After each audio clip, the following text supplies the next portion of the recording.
Realmente cuando yo era estudiante todavía en los últimos años, siempre conversábamos qué vamos a hacer luego de graduarnos. Y la parte de educación universitaria sí estaba en mis pensamientos, ¿ok? El Código de Deontología Médica se volvió Totalmente. a pronunciar acerca de la publicidad en redes sociales de la medicina. Cuéntame, ¿cómo lo ves tú desde tu perspectiva joven? Deben estar presentes en el trabajo de todos como médicos. Quizás los odontólogos y siguen mostrando su antes y después. Los nutricionistas mencionan su antes y después. Entonces, ¿dónde está como esa coherencia, digamos, en que unos sí pueden y nosotros no? Muchos obstetras, hay muchas pediatras y evidentemente, mientras tú seas más visible, vas a tener la posibilidad de llegar a más personas. Es que necesita ser actualizado. Totalmente. Porque Claro. una de las cosas que dice es que la publicidad que podemos hacer los médicos es nada más en prensa escrita. Y es cuando yo digo, hice las cosas bien, porque cuando tú ves un profesor que no te gusta, tú te haces el loco y no lo saludas. Y son pocas las universidades que tienen una asignatura como práctica médica que te permite preparar a los alumnos a la parte hospitalaria. A mí nunca nadie en la carrera me enseñó a inyectar. Increíble, o sea, de verdad, Ajá. el que pele esta vena, o sea, Ajá. retírese de la carrera. Yo considero que uno como médico tiene que manejar mucho la parte emocional. No quiero ser ese profesor frío. No quiero ser ese profesor distante o ese profesor inalcanzable. Yo me preparé para la prueba y yo me acuerdo que presentamos 3.000 personas para 200 cupos. El camino a veces se vuelve difícil para todos, pero confíen en ustedes mismos que siempre van a lograr sus objetivos cuando lo hacen con Dios y con el corazón.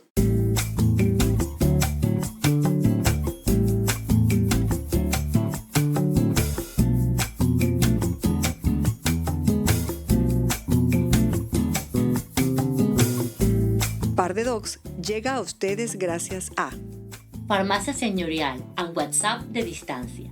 CEAFIT, Centro Especializado de Atención Fisioterapéutica. Tu salud en nuestras manos.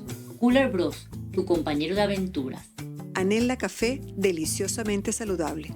Osteoval, Centro de Rehabilitación y Osteopatía. Cuida tu templo. Uniformes Ávila, vestimos héroes. Pod Studio, cápsulas de poder informativo. Malía, tu aliado en higiene íntima de cuidados de mujer. Bienvenidos, este Par de Docs, siempre intentando llevarles a ustedes temas interesantes y bonitos. Y realmente hoy hemos querido abordar un tema que nos parece súper interesante, que habla un poco de quiénes están formando a nuestros médicos. En otros programas tuvimos a un estudiante de medicina que fue muy elocuente, muy simpático, pero quisimos ir un poquito más allá y ver quién está formando a esos muchachos que decidieron estudiar medicina. Gracias, Conchi, por esa intro. Bueno, tengo un gustazo de presentar a una de esas personas que te ponen la vida en el camino. A mí, yo creo mucho en las causalidades. Total. Y definitivamente en un viaje mágico a Canaima, Eduardo Villacrés y yo coincidimos. Eduardo ellos de paso son una generación joven, yo era la más viejita del grupo. Eduardo tiene 29 años, es médico y es profesor de práctica médica. Correcto. Está formando a las nuevas generaciones de médicos, como bien dice Conchi. Eduardo, un gustazo tenerte aquí, bienvenido. No, Bienvenido. un gustazo de mi parte estar acá, feliz, contento y bueno, vamos a conversar un rato. Qué responsabilidad, Eduardo. Primero, ser médico. Segundo, enseñar a las personas que a lo mejor hasta hace un año antes de que tú iniciaras como profesor universitario eran tus compañeros. Sí. ¿Qué se siente? Cuéntanos. Mira, es muy emocionante. Realmente cuando yo era estudiante todavía en los últimos años, siempre conversábamos qué vamos a hacer luego de graduarnos. Y la parte de educación universitaria sí estaba en mis pensamientos, ¿ok? Sin embargo, no pensaba quizás dar medicina, sino dar otras carreras de la salud en otras universidades de acá, de Valencia. Pero yo siento que al final la casa te llama y las cosas se dieron para que yo volviera a la Universidad de Carabobo en esta oportunidad como docente.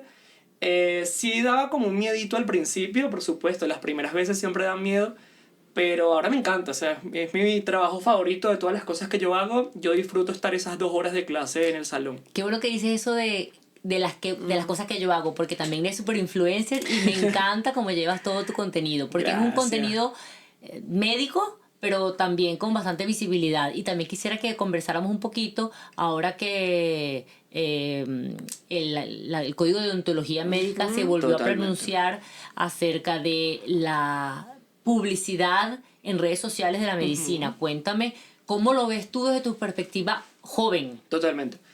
Mira, realmente hay una realidad, ¿verdad?, que todos conocemos, ciertamente tenemos que cuidarnos todos como profesionales, la nueva generación, la antigua generación, porque al final no queremos ser perjudicados, ¿no?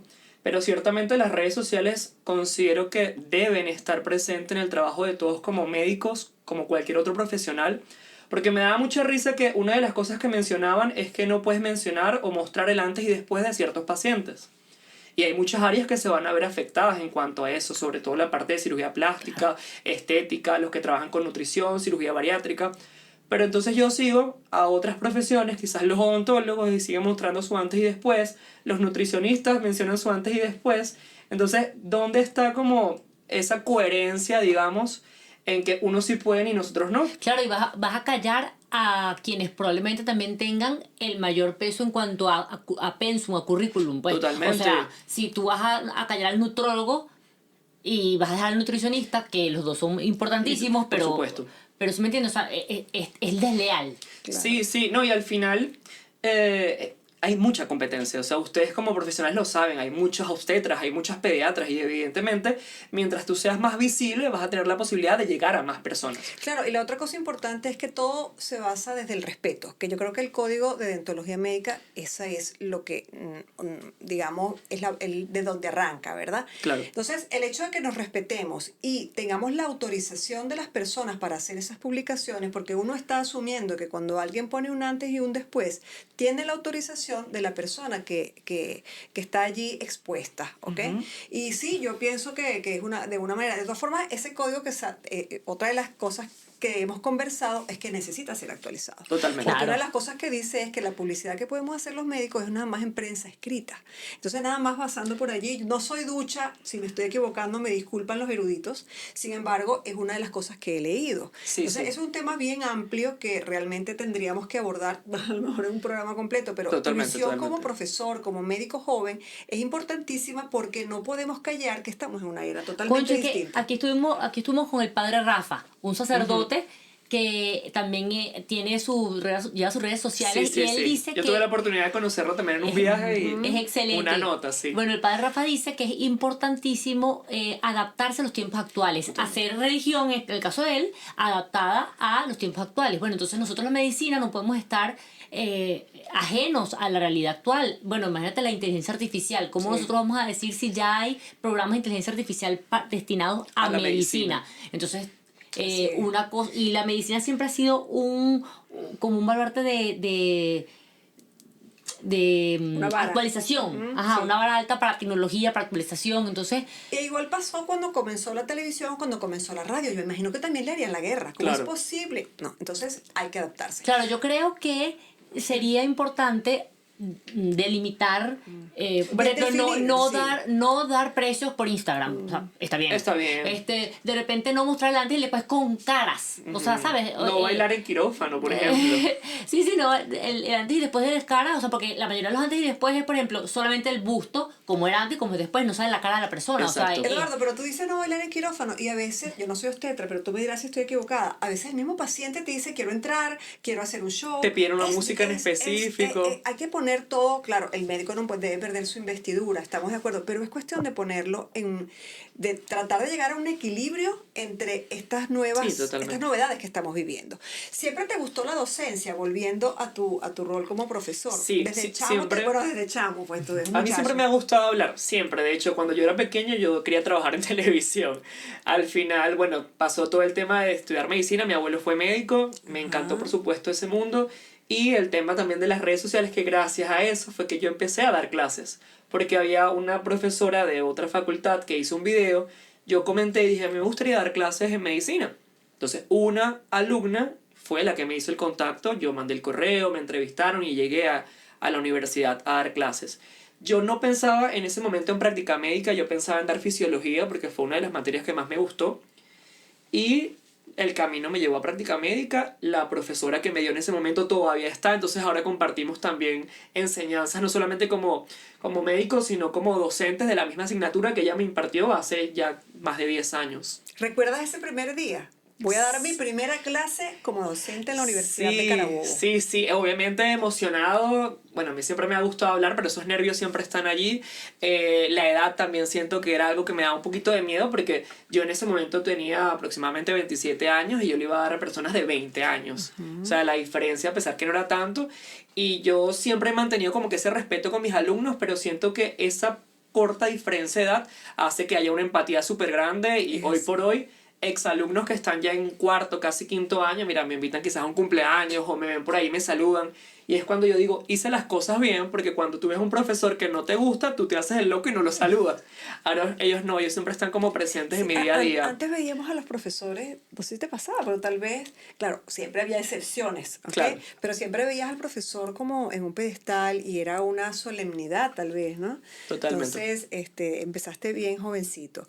Y actualmente estás dando práctica médica. Sigo dando práctica médica. Además de la medicina, ¿tienes otro trabajo?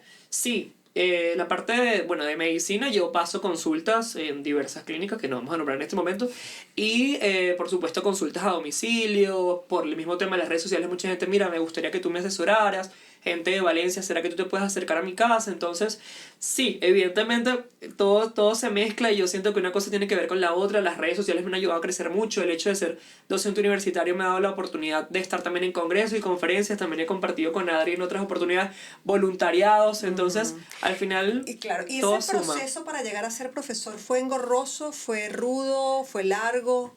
Háblanos un poquito Mira, para alguien que te esté escuchando y te quiera soy llegar a ser. completamente sincero, para mí no lo fue. Ok. Sé que eso va a depender mucho de la universidad o de la asignatura, porque quizás cada una se maneja de manera individual, pero en mi caso, como te digo, yo mandé un correo, me llamaron para una entrevista, en esa entrevista yo llevé mi currículum, lo evaluaron y luego una serie de preguntas, una pequeña microclase que yo realicé y listo, eres bienvenido a la universidad. Gracias a Dios estaba como referencia a la profesora que me dio clase en ese momento y bueno, mi personalidad es como muy peculiar y quizás no se recordaba ciertas cosas de mí, pero sí, él fue buen alumno, entonces también estaba como la puerta abierta por esa parte. Qué bien. Bueno, no sé si preguntarte acerca de la remuneración, porque eso es otro tema, ¿no? Ujú, sí, bueno, es un tema complicado, es un Sí. tema difícil. Es más vocación. Es vocación. Las personas que piensan entrar de repente a la docencia universitaria o en cualquier gremio, Sí. no lo van a hacer principalmente por la parte de remuneración económica, porque yo sí me siento remunerado en otras cosas. Qué O sea, bien. como lo mencioné, el cariño que me dan los alumnos, el hecho de que las personas que quizás yo veía un poquito inalcanzables, que daban otras asignaturas, me saludan ahora con un cariño y yo, ¿qué iba a pensar yo que iba a compartir con mi profesora de semiología o con mi profesora de ginecología?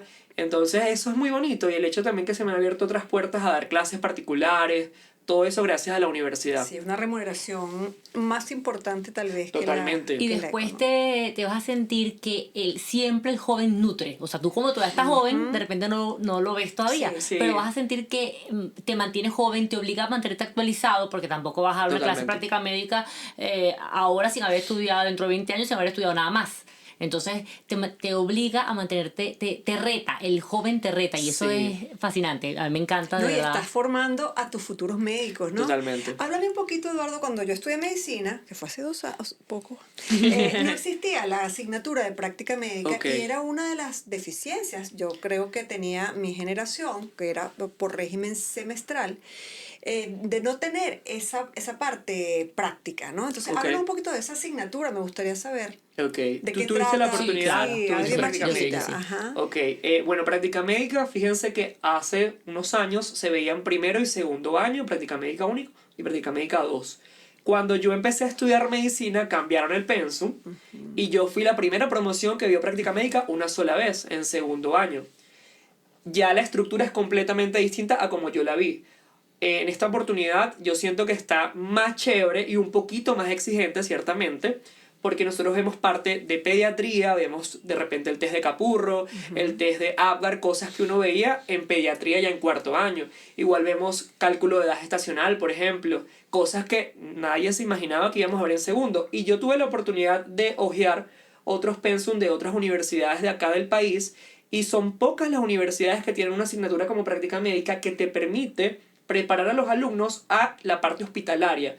Yo siempre digo que es una antesala a semiología, porque ven historia clínica, ven terminología médica, empiezan a examinar al paciente. Yo he tenido la oportunidad de acompañarlos al hospital. También nosotros contamos con preparadores que son estudiantes ya de cuarto, quinto o sexto año, que son como una especie de tutor, que los acompaña al hospital y hacen que pierdan ese miedo, porque Yo me esas acuerdo que primeras veces son inyectaban, ¿no? difíciles. Inyectaban, agarran vías, o sea... Sí, ese hacemos tipo una de- práctica de signos vitales, hacemos una práctica de administración de medicamentos, de O toma sea, de muestra. Parece mentira, pero a mí nunca nadie en la carrera me enseñó a inyectar. Nosotros aprendimos a inyectar con la teoría y con una naranja, o sea, Sí. inyectábamos y la primera Y- vez que... y una ensayo. me tomo 20 segundos para contar esto. La primera vez que yo inyecté me salió la teoría. Una amiguita que me estaba y me dijo, ¿tú me puedes poner una inyección? Estaba a mitad de carrera. Claro. Le dije, claro. ¿Ok? A la le inyecté y le dije, es la primera vez que inyecto. ¿Es en serio? Sí. Así fue que aprendí a inyectar. Y Entonces, qué no es bueno lo que lo mismo, estén- no es lo mismo la parte teórica como lo Sí. estamos mencionando, a tú hacerlo y a vencer ese miedo, porque quizás tú te sabes toda la teoría de la A a la Z, pero al momento de hacerlo mira, te puede dar miedo o el paciente Claro. siempre cambia. Sí. Entonces, cuando es la práctica de administración de medicamentos, yo siempre escojan una pareja que le tengan confianza, porque tú lo vas a inyectar a él y él te va a inyectar a ti. Ay, no. Entonces hay muchos que tiemblan, hay muchos que me dicen, profe, ayúdeme a usted, y yo los ayudo por supuesto, pero la idea es que ellos venzan ese miedo y que vayan cada vez más preparados a O sea, tercer cuando año. te digo ay no es por inyectar, es porque me hubiesen inyectado No, a mí. es lo que te iba a No. decir. Claro, claro. Yo fui muy mala compañía. Yo tengo unas venas increíbles. O sea, de verdad, Ajá. el que pele esta vena, o sea, Ajá. retírese de la carrera. Y me la pedían prestada, por favor. Y tú no- Estás como Eso loco. pasa, eso Nunca pasa. jamás. O sea, no importa, no, pero no. Eso pasa, Porque eso yo soy pasa. un poco miedosa con este tipo de... Mira, Eduardo, y una vez que tú te vas a seguir dedicando a la docencia, quieres hacer posgrado, ¿cómo ves lo que viene? O sea, llevas un par de años, llevas poco tiempo siendo médico, ya hiciste tu artículo 8, tu rural, ¿sí? Estás como docente universitario, quieres hacer posgrado. ¿Qué está rodando por tu cabeza? Fíjate, yo he tenido, gracias a Dios, la oportunidad de hacer varios diplomados, que yo no los desmerito, yo considero que siempre van a sumar. Por supuesto Claro. que no es equivalente a, digamos, un posgrado, porque la duración, la preparación es distinta. Actualmente estoy estudiando una maestría en nutrición por la Universidad de Carabobo, que es considerado un posgrado. Claro. Dura 2 años, forma parte de las instalaciones de la universidad, de otras clases en unas clínicas acá en Valencia. Hay unos duchos en la parte de nutrición. Y lo que me permite, gracias a Dios, es compartir ese tiempo del posgrado con la educación universitaria. Entonces ahí voy equilibrando mi tiempo. Siempre me ha gustado dermatología. De hecho, uno de los diplomados que tengo es de medicina estética. Pero veamos cómo avanza todo. También esa cuestión económica a veces nos frena un poquito. Pero gracias a Dios me veo a futuro con la parte de nutrición. Qué bien, sí, una área súper importante. Mira, ¿cómo son las herramientas del alumno de hoy? O sea, yo estudié por libro o Total. por guías o por cuadro resumen que uno hacía del libro. Subrayabas el libro, lo pasas para la guía, de la guía para el cuadro. O sea, los alumnos de ahora son unas guías están hechas, estudian por digital, audiolibro, inteligencia artificial. ¿Cómo descubres si estudian por inteligencia artificial? Cuéntame todo. Mira, yo he notado, a pesar de que tengo 3 años nada más, que cada año me vienen más dispersos. Entonces, los que están en primer año, los profesores de primer año, a ser un poquito más exigentes, porque práctica médica, lamentándolo mucho, no hay ninguna materia que la prele. Entonces a veces me llegan y están perdidos en anatomía o están perdidos en histología y yo trato por supuesto de reforzar esos conocimientos sin dejar a un lado los conocimientos que corresponden a mi asignatura. Entonces sí digamos que se distraen un poco y yo trato de utilizar precisamente las redes sociales a su favor porque ciertamente hay mucho contenido bueno, entonces yo le puedo enviar videos de YouTube, le mando videos de TikTok, videos de Instagram de personas que están hablando de temas en específico para que los usen a su favor. Si hay inteligencia artificial o no, yo siempre le digo, muchachos, traten de utilizarla de la mejor manera, porque esto es una herramienta y evidentemente la vamos a estar utilizando y cada vez va a perfeccionarse muchísimo más. Entonces hay que usarlo a nuestro favor. Evidentemente hay literaturas que se mantienen todavía vigentes. El Argente de Semiología, por ejemplo, es una referencia que yo digo, muchachos, busquen allí, porque quizás la inteligencia artificial se limite a darte cierta cantidad de contenido cuando ahí está todo bello, precioso y de una manera entendible para todos. Ellos están ahí, hay que apretarle las tuercas a pesar de que soy joven igual que ellos y que me ven precisamente en las redes sociales quizás un poquito más jovial que otros profesores. Mira, realmente tienes que sacarle el mayor provecho a esta oportunidad, que tienes un profesor joven y que siempre me mantengo actualizado también con todas estas herramientas que nos brindan. Fíjate, Eduardo, tú cuando eras joven eres un muchacho evidentemente muy inteligente, muy analítico. Gracias. ¿Crees que has podido aportar o sea, las cosas cuando tú estudiaste que no te parecían que estaban de la mejor manera, has intentado solventarlas? O sea, si es que esto ha pasado o has seguido la misma rutina que seguían los profesores cuando te dieron clase a ti. Tuve la oportunidad de tener varios profesores, como lo mencionamos, hay unos que quizás se quedan más en el corazón que otros por su personalidad, porque no solamente se basa en enseñarte la parte teórica, yo considero que uno como médico tiene que manejar mucho la parte emocional, y esos valores trato de administrárselos a mis alumnos para que puedes ser el más brillante, pero si no brindas esa mano a tu paciente, si no eres empático, si no lo escuchas, a veces yo le digo, hay muchos abuelitos que te van a llegar a consulta que muchas veces lo que quieren es ser escuchados. Y tú tienes que intentar entenderlos, saber que eso puede aliviarles el dolor, aliviarles el malestar y sentirse acompañados, que eso falta mucho. No quiero ser ese profesor frío, no quiero ser ese profesor distante o ese profesor inalcanzable. Yo tengo la misma realidad de ellos, o sea, las mismas carencias, las mismas oportunidades. Yo empecé sin tener carro, yo estudié sin tener carro. Hay alumnos que ahorita tienen carro porque tienen otras oportunidades. Entonces, que no se depriman, que no se sientan estancados. Yo sé que a veces la situación difícil nos arropa a todos y cada uno tiene distintas circunstancias, pero siempre se puede, hay que avanzar. Hay veces que un examen no te va a ir bien, eso nos ha pasado a todos, pero no significa que seas malo para tu carrera, no significa que no vas a ser médico. Simplemente cambia la manera en que estudiaste, busca otros métodos de estudio, estudia en grupo, busca inteligencia artificial, pero busca algo que te funcione, porque no a todos nos funciona lo mismo. Me encanta eso que hablas de reformular, hasta con las redes sociales y con las herramientas del estudio, reformular la manera en que las personas aprenden. Hay personas kinestésicas, hay personas auditivas, hay personas visuales, hay personas... O sea, que su inteligencia está focalizada de manera distinta y hay que tratar de abarcarlas todas. Claro. Y hay que tratar de darle la información de manera consumible. O sea, Claro. yo me acuerdo que yo con mi mejor amiga, nosotros nos encanta la música y todo lo transformamos en canciones. Los músculos de la lengua, los músculos de las mnemotecnias musicales. Mnemotecnias musicales para poder, pues... Ponerle un toque de y es fácil recordarlo. Claro. Ahora fíjate, nos comentaba Toño Grisanti, Omar Montero, que estuvo acá, ¿cómo ves tú que ellos empezaron, cuando empezó su año, empezaron como 1000 muchachos a estudiar medicina? Él está en quinto año y ahora van como 150, si mal no recuerdo. ¿Qué te ha pasado? ¿Cómo has visto la estos deserción 3 de tus años alumnos? de esta deserción de los muchachos? ¿A qué crees que se deba? O al contrario, ¿te ha parecido desde pandemia que hay más apertura? Existía un tabú que todavía estamos como venciendo, que era la Universidad de Carabobo siempre se va a paro. Yo creo que la universidad está esperando que yo me graduara porque ya no ha habido más paro. O sea, mis muchachos los primeros que están en cuarto año, ellos no han vivido ningún paro. Entonces, antes la gente le daba miedo y decía, mira, yo no voy a estudiar en la Universidad de Carabobo por esto y me voy quizás a estudiar otra carrera en una universidad privada. ¿Ok? Ya eso, los muchachos entendieron que sí se puede estudiar, que quizás en algún momento, ojalá que no ocurra un paro, no importa, la gente avanza, la gente se gradúa. Siento que también lo que ha cambiado mucho es la manera en que ingresan los estudiantes a la universidad. Para nadie es un secreto que la prueba de admisión ya no está. Sí. La mayor cantidad de personas que ingresan a la universidad es por OPSU. Y la OPSU siempre cambia. Realmente hay mucha gente que tiene un excelente promedio y no ingresa, se fijan quizás en otras cosas. Y yo también trato de decirle eso a las personas, que no se depriman, que busquen otra oportunidad. Hay personas que ingresan a la Carabobo en su segundo o tercer intento.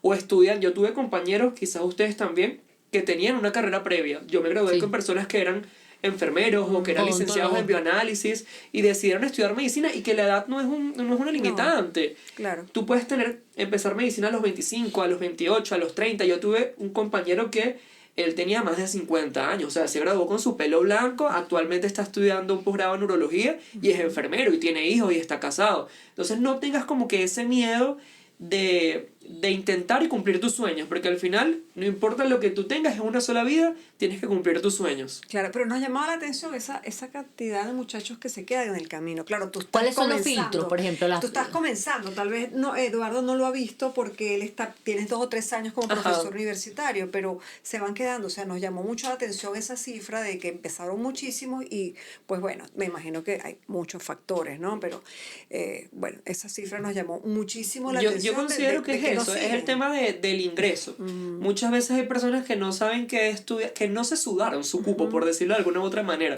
Entonces ingresan y cuando estás ahí como, esto no es para mí, y se van. Antes no era así, antes la persona se preparaba para estudiar, ya sea en el colegio, teniendo unas notas brillantes en química, en biología, o te preparabas para una prueba. Yo hice un curso preuniversitario donde me taladraron bioquímica, me taladraron biología, y yo estudié verbal, abstracto, pues yo me preparé para la prueba. Y yo me acuerdo que presentamos 3.000 personas para 200 cupos. Ahora no, ahora todos esos cupos, digamos, no son tan estrictos al momento de escogerlos, y eso puede ser uno del motivo de que las personas se dan cuenta que no es la carrera y se van. Otra cosa, bueno, la situación que todos conocemos es como, mira, me ofrecieron la oportunidad de irme a vivir a Colombia, bueno, estoy en segundo, tercer año, no he perdido tanto tiempo de mi vida, me voy y dejo la universidad. Eso también pasa mucho. Sí. Con respecto a los filtros, bueno, yo creo que eso no ha cambiado mucho. ¿Bioquímica? Bioquímica se mantiene como filtro. Bioquímica se mantiene como filtro. Uno que otra persona semiología. Semiología era otra de las rudas. Fármaco. También sigue siendo un filtro. Medicina interna sigue siendo un filtro. Sí. ¿Te ves en alguna materia clínica? Sí, más adelante me gustaría inclusive que se profundizara más la parte de nutrición. Fíjense que cuando yo estudiaba eso no se veía, o sea, yo no vi nutrición. Lo nombraban un poquito en pediatría, lo nombraban un poquito en medicina interna, en cirugía, pero yo no vi como tal una materia de nutrición. Hay muchas cosas que yo vi como regado cuando yo era estudiante de pregrado, y me encantaría que hicieran una materia de nutrición clínica, por ejemplo. Y yo, por supuesto, estoy completamente a la orden para dar clases, y si es en la Universidad de Carabobo, por supuesto. Es tu madre, es tu alma madre. Además que la nutrición, sí, la amamos. La nutrición siempre, eso no es nuevo, pero gracias a Dios se dio cuenta el mundo entero. Totalmente. Que somos lo que comemos, que nuestros hábitos inciden en nuestro hasta para la capacidad de modificar la epigenética. O sea, entonces hay que echar mano de el segundo cerebro, es una frase que cada día cobra más valor. Nos comentabas que no solo eres profesor universitario, sino que hay otras actividades que también llevas a cabo. Háblanos un poco de ese Eduardo que está fuera de las aulas. Ese Eduardo que está fuera de las aulas es súper chévere. Es súper chévere, le encanta hacer demasiadas cosas, le encanta mucho compartir con sus amigos, con su familia. Así como ustedes me ven aquí, así yo soy con los pacientes. En consulta yo, por supuesto, sin desviarme de la conversación y el llenado de la historia clínica, yo busco esa manera de que se sientan en confianza conmigo para poder recolectar esos datos, que al final sabemos que la anamnesis y el examen físico es lo principal del diagnóstico del paciente. Cuando es una consulta a domicilio, de igual manera, yo busco la manera de que, por supuesto, respetando su casa, de que me den toda esa información pertinente para poder utilizarla a su favor. Y bueno, me encanta mucho también la parte de los congresos, de la educación, digamos, más en sitios más pequeños, con una o dos personas que me llaman para darles clases, porque les doy ciertos tips importantes, no solamente para el examen, sino para la vida. Bueno, Eduardo, me encantó. Bueno, nos encantó. Sí. No me a este par. No se ha acabado. Sí, tenemos un poquito más. Pero de verdad que estamos disfrutando mucho verte. Qué bueno, yo también. Aquí. De verdad que sí. Qué bueno. De verdad, muy, muy chévere, muy enriquecedora esa conversa. Y de tus compañeros, hay algunos que de las personas con quienes te graduaste de médico, hay personas que están haciendo también docencia, o eres el único, o eres uno de los pocos. Han habido muchísimos. Han habido muchísimos que han dado clases, no solamente de mi promoción, sino de 2 promociones después de mí. Muchos han dado clases, hay muchos profesores nuevos, y yo quiero que la gente vea esto no como una desventaja, sino como una virtud, porque hay muchas herramientas, hay muchas cosas que estamos implementando en los estudiantes. Evidentemente la trayectoria no se discute, que tengas 30 o 20 años dando clases, eso no se discute, pero hay muchos profesores que quizás se quedan estancados en el tiempo y no actualizan ciertas cosas. Nosotros, hablo por mí y por la nueva generación, sí nos mantenemos actualizados. Hay muchos que quizás, es una realidad que tengo que decir, ven la educación universitaria como puntaje para el baremo para poder presentar un posgrado.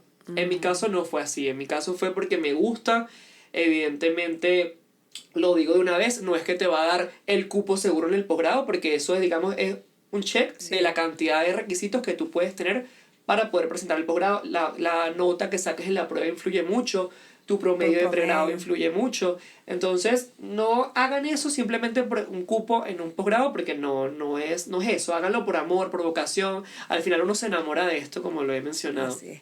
Y bueno, y te gustan los congresos y eres afortunado porque en Valencia se están llevando a cabo la gran mayoría de los congresos de todas las especialidades, pediatría, ginecología, medicina interna, cardiología. O sea, realmente acá hemos sido una ciudad realmente, si se quiere, académica, se puede decir así, y afortunados porque, pues, qué rico que el congreso sea en tu ciudad, pues desde el punto de vista económico es una maravilla, ¿no? Porque no tienes que invertir tanto. Aunque como tú mismo has dicho, la inversión no es solo económica, sino que la retribución de lo que aprendes y lo que compartes en un congreso. ¿Okay? Y yo invito a los estudiantes, mis estudiantes y cualquier tipo de estudiante, a que aún siendo estudiantes de pregrado, si tienen la oportunidad de ir a un congreso, vayan. Porque ahí tú vas a decir, mira, si me gusta más esto, o aprendo algo nuevo, o quizás se sale del pensum que tiene la universidad y tienes otras cosas que te gustan. Yo, soy médico general y por supuesto tengo la oportunidad aún de ir a pediatría, de ir a ginecología obstetricia, de ir quizás a uno de medicina interna. De trauma no me gusta mucho, pero también trato de como empaparme de ciertas cosas. De todo, ¿verdad? Porque, bueno, al final uno, digamos que siempre se inclina por una parte de la medicina, pero uno siempre va a ser médico general, independientemente de la especialidad que tú tengas, y con ese conocimiento tú puedes referir al especialista pertinente y poder ayudar a ese paciente. Sí, bueno, es que uno tiene que saber hacer de todo. Yo, por ejemplo, sabía que no iba a ser algo quirúrgico. Que tal vez no estaba muy definida, siempre me gustaban los niños, pero sabía que quirúrgico no era. Siempre he dicho que lo que me gusta es hablar y realmente en la pediatría se habla muchísimo, ¿verdad? Sí, entonces, que educar mucho a los padres, a los representantes. Sí. Y uno goza un pullero con esos muchachitos. Ay, también. Sí, cada cuento. ¿Te gusta la pediatría? Yo casi que iba a ser pediatra. De hecho, si hago dermatología, como requisito previo está o medicina interna o pediatría. Yo me iría por pediatría 100%. Había algo que se llamaba IPG, que era interno de pregrado. Eso es nuestra práctica médica. Que hacen, estas son guardias adicionales y clases adicionales de pediatría. En mi caso, yo lo hice porque yo quería ser pediatra y de verdad me gusta mucho. Quizás en otra situación, país, me hubiese ido por allí. Bueno, no sé, ¿qué más quieres contarnos? A ver, ¿qué más le podemos preguntar a este doctor para sacarle el jugo, chica? Quiero mencionar algo. A veces la universidad es muy cuadrada, no en el sentido de encerrarte en una posibilidad, sino que ciertamente cuando tú llegas a cuarto año, se divide en 4 ramas: pediatría, ginecología y obstetricia, cirugía y medicina interna. Y muchas veces uno, siendo estudiante de pregrado, no ve más allá de esas 4 especialidades, cuando realmente hay muchas más. O sea, tú puedes ser oftalmólogo, tú puedes ser otorrino, tú puedes estudiar nutrición, tú puedes estudiar, no sé, medicina física, fisiatría. Diagnóstico. Sí, hay muchas cosas y eso se ve muy poco en pregrado. Entonces, pasa mucho que mis estudiantes me dicen, profesor, es que todavía no sé en qué me voy a especializar. Tranquilo, respira, la vida no se acaba el día que te gradúas, más bien la vida está empezando y hay muchas cosas que tú tienes que aprender. Actualmente en mi posgrado de nutrición somos 12, hay 3 que somos médicos general, hay 4 pediatras, hay una obstetra, hay un intensivista, yo soy el más chiquito, yo tengo 29, los demás ya tienen superando los 30 y la educación nunca se acaba. Eso es importante también recordar, la educación nunca se acaba y el título no te lo va a quitar nadie. Yo tengo varios compañeros que, bueno, por el mismo éxodo del país se fueron a otra parte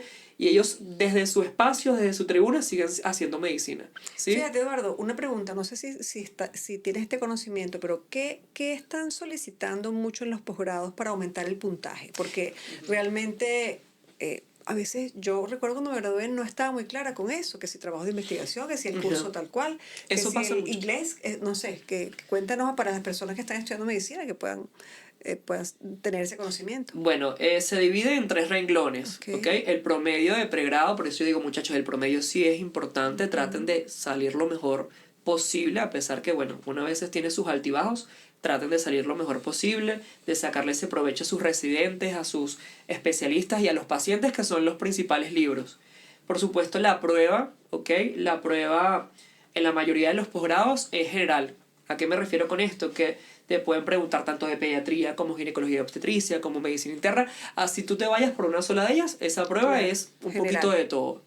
Y esos puntos del baremo que te van a servir para poder tener un mayor puntaje son la educación universitaria, no es tanto, pero sí te puede ayudar un poquito.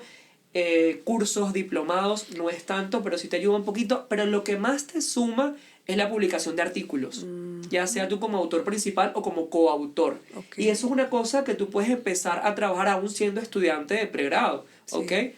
También si tú eres estudiante de pregrado puedes hacer preparador, ¿ok? Tú te postulas como preparador, ellos por supuesto como si tú fueses a buscar trabajo, te hacen una prueba escrita de la materia pertinente, luego tú tienes que hacer una microclase y ese puntaje como preparador también te sirve mucho al momento de optar por un posgrado. Mira, ¿y qué haces en tus momentos libres cuando no estás haciendo de medicina? ¿Qué te gusta hacer? ¿Haces deporte? ¿Tocas un instrumento? Mira, No yo sé. tengo un podcast, pero ese podcast no tiene absolutamente nada que ver con medicina, es de comida. Ah, Entonces sí. nosotros estamos visitando Bueno, restaurantes. ¿te gusta la nutrición? Sí, No es me gusta la descabellado. nutrición. Sin embargo, algo que es muy importante entender es que la nutrición es un acto biopsicosocial. Entonces tú tienes la oportunidad de quizás salirte de lo que no es tan saludable, siempre y cuando no sea tu día a día, ¿ok? Nosotros tenemos que aprender a comer sin... Mira, a mí me gusta el chocolate, porque voy a dejar de comer chocolate. Si puedes hacerlo. Sin culpa. Sin culpa. Y eso también yo que lo quiero transmitir en mis redes, lo quiero transmitir a través del podcast, que, mira, yo me puedo comer un sushi, a mí me encanta el sushi, quizás no es lo más saludable, pero no lo hago todos los días, es un gustico que yo me quiero dar para, por supuesto, divertirme y compartir con mis amigos, con mi ¿Cómo familia. se llama tu podcast? Exacto. Sabor a 3 podcasts. Sabor a a tres. tres Podcast, 3 en número, si lo pueden buscar en Ay, YouTube. pues ya lo vamos a... ¿Y tus redes sociales? Ajá, @Eduardo Villacrés, tanto en Instagram como en TikTok. Tengo un canal de contenido médico en WhatsApp donde siempre hago encuestas, le paso artículos, los invito a congresos. Me pueden escribir y yo se los mando. Se llama Dr. Eduardo Villacrés. Pero tiene un número, o sea, el canal No, no es por número. Es por el canal. Es un enlace, Ok, es por un enlace o un código QR que con gusto se los puedo enviar. Excelente, está muy bien. Bueno, chicos, yo creo que ya aquí me están llamando por teléfono, creo que es nuestro próximo invitado. Sí, señor, seguramente. No.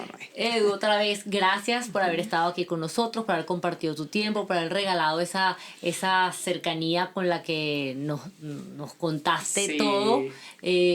Nos encantó realmente tenerte. Te deseo muchísima suerte en todo lo que haces.